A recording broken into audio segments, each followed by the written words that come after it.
शनिचर से चिठिया शनिचर से चिठिया ली खवले बाड़ी साली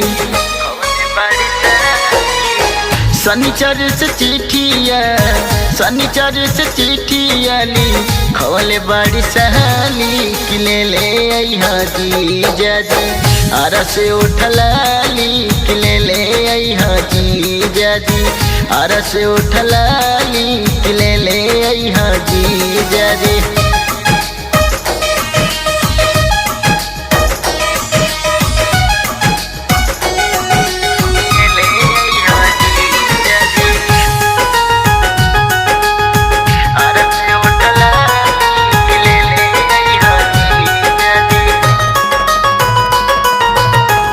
बक्सर से बहली बिंदिया बलिया के कनवाली जाके मोतिहारी से ले अइहा सुनर साड़ी।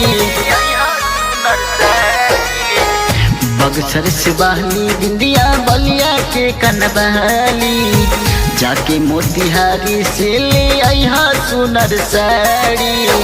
करे रिक्वेस्ट तोहर करे रिक्वेस्ट तोहर लबरी साली कि ले अइहा जीजा जी आरा से उठलाली कि ले अइहा जीजा जी आरा से उठलाली कि ले अइहा जीजा जी।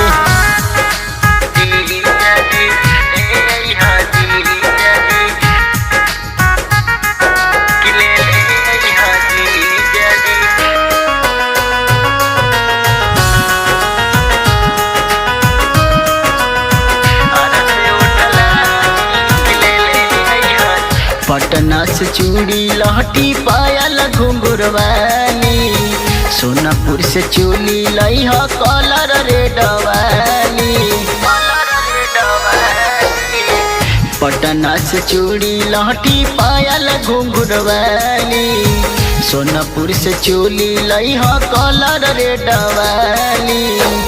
जीजा गणेश